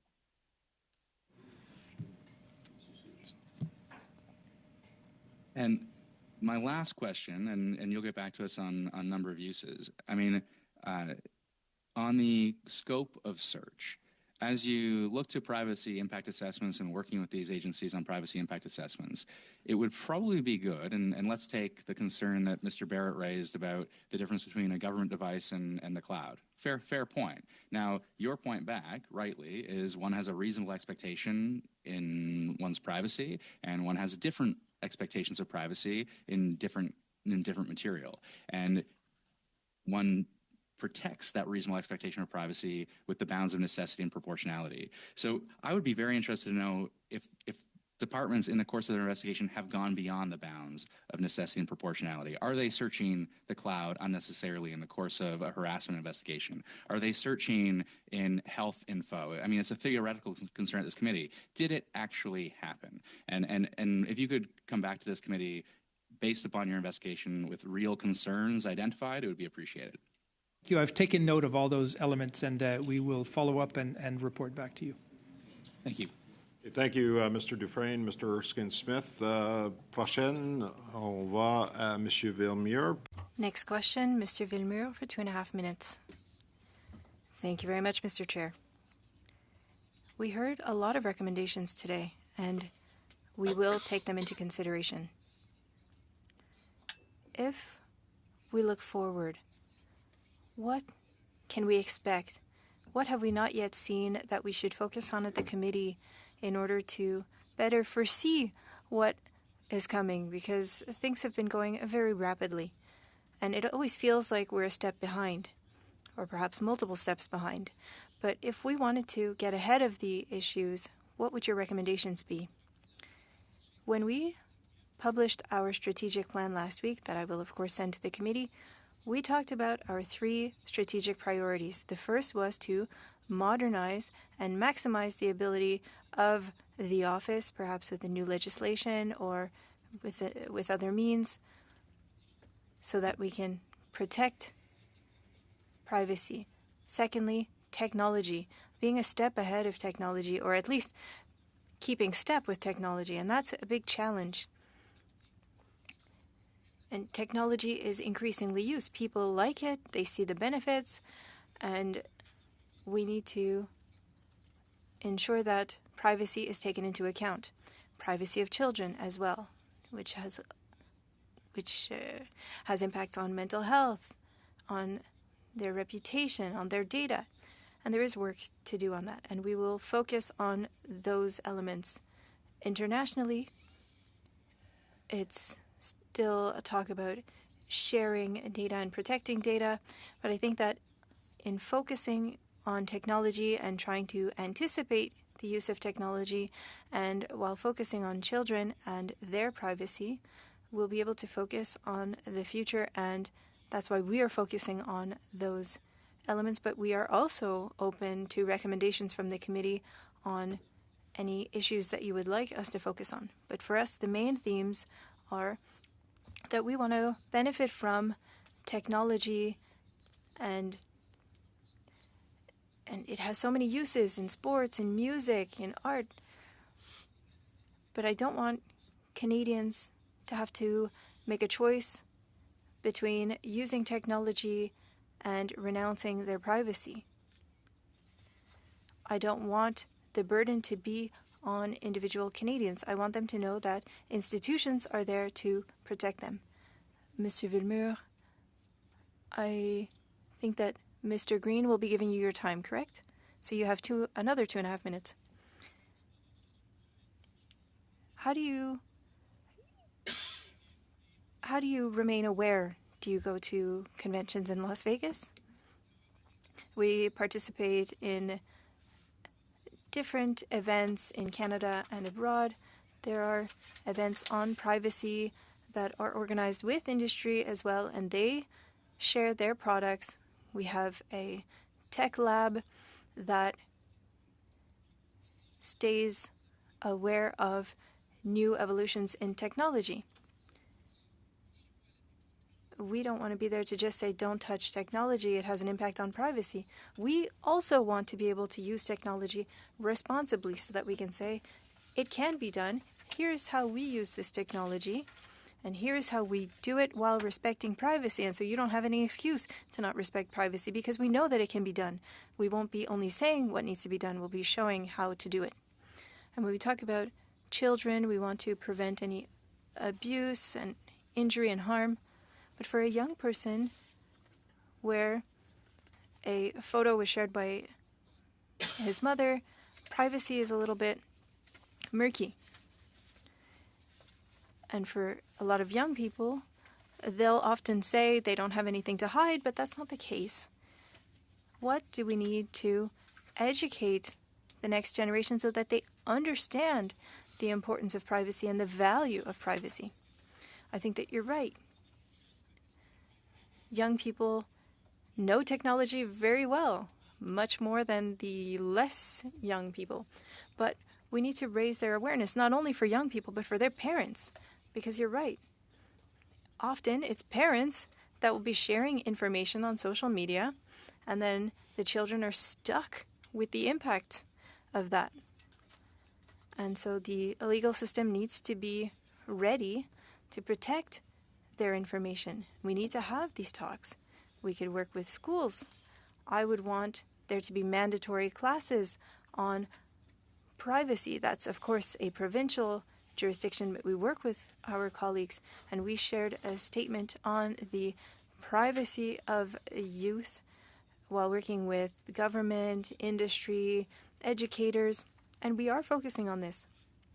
We teach children safety. Don't get into the car of somebody that you don't know, These are things that we could tell them about, to think about the consequences. I was told last week there's a 9-year-old girl who does gymnastics, but then she ended up on a website with sexual content. And this girl was looking at gymnastics videos and ended up seeing content that she shouldn't have. And I think we should be able to act on that. Thank you. Thank you, Monsieur Villemur, Monsieur Dufresne. This concludes our meeting today. Mr. Dufresne, thank you very much on behalf of the committee and Canadians for your testimony today. It is a very important issue, and thanks again to your colleague. First going to go to Mr. Barrett. Mr. Barrett, you have a motion, an oral motion that you'd like to put before the committee. I understand that you've spoken to committee members and all are in agreement with it, but if you would put the motion on the floor, then we can have some discussion if need be on it. Go ahead, sir. Yeah, so you'd like me to put the motion on the floor, and then if I could just speak to it very briefly, You can, Chair? yes, please. So the motion that's been circulated is as follows: that the committee send a letter of condolences to the family of former Ethics Commissioner Mary Dawson that recognizes her lifetime of public service, and that the committee report to the House an expression of its condolences on her passing. Okay, so the motion has been moved. I'm going to rule it in order. Go ahead, Mr. Barrett, please. Mary Dawson passed on December 24th of 2023, and I just want to share a couple notable points about her, why it's so important that, and I appreciate colleagues agreeing for this to be before committee and to report it to the House. She wasn't just the ethics commissioner. She was pretty remarkable. Her fingerprints are all over very important parts of our history, including having drafted the Access to Information Act, the Privacy Act, the Canada Health Act, the Official Languages Act, the Competition Act, the Customs Act, the Young Offenders Act. She was made a member of the Queen's Council in 1978 and became Associate Chief Legislative Counsel in the early 1980s. So aside from being the Associate Deputy Minister of Justice for nearly 2 decades, she was particularly proud of her constitutional work, including being the final drafter for the Patriation Package of the Constitution Act 1982 and the Charter of Rights and Freedoms. That is a very brief and incomplete and not fulsome summary of her impressive service as a public servant to our country. In her work as commissioner, calling balls and strikes. I think that the mark of a good ethics commissioner is one who makes members of all parties equally uncomfortable, and she did that. She did that well, but Canada was well served by her contributions, and I appreciate a colleague's consideration of the motion. I want to thank you for moving that motion, Mr. Barrett, and those kind words on Ms. Dawson. I never had an opportunity to deal with her directly, but certainly when you take the chair, you're aware of the invaluable contributions that she made, not only as the Ethics Commissioner, but as you cited, just what a phenomenal experience and a life of public service that she gave to this country. So thank you for this motion. Ms. Damoff, go ahead, please, on the motion. Thank you, Chair. And just very briefly, I want to thank my colleague for bringing this motion forward. We, of course, are happy to support it, but also for the quite eloquent description of Ms. Dawson. I also didn't have the opportunity to work with her or know her, but I think you've done a really good job of describing her for Canadians, and I just want to thank you for bringing this forward and pass on our condolences from our side as well. Okay, thank you, Ms. Damoff. She is legend for sure. Any other discussion? We're going to move. I assume we have consensus on the motion. Oh. Unanimous consensus. Thank you. Thank you for bringing that forward, Mr. Barrett. We have one last thing that we need to adopt, and that is our budget for the government use of technology. Mr. Villemure? Are you moving to adopt the motion? $16,500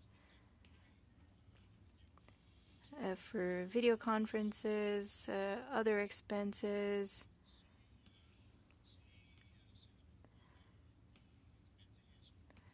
With the will of the committee, we can adopt the budget? Yes. Madam Clerk, the motion for the budget is adopted. One more quick item. Sorry, just a very, very quick question. I'm just wondering on the timelines for the draft report on the social media study. Okay, perhaps I can go to the analysts on that to provide that. And you did remind me about another issue that I have to bring up. Yes, so the report has been drafted. It is in the process of being translated, and we should be able to distribute it mid-February. I think the actual formal date that we have so far is the 19th. But if we can provide it earlier, we will. But it should be the 19th at the latest, which is the break week, so you'll have a week to review it. Okay, and just one more item that we adopted a motion the other day to send a letter to the Procedure and House Affairs Committee plus the Board of Internal Economy. My tongue's not working right now. Too much squash soup, I think. But the letter has been drafted. It's in translation, and we should be able to share that with the committee by later today, perhaps. Okay, so because the request was to review and perhaps edit. It's a very short letter, not substantive at all based on what the committee decided the other day. Not seeing any other business. Have a great afternoon, great weekend. Thanks to our clerk, our analysts, and our technicians for today's meeting. The meeting is adjourned.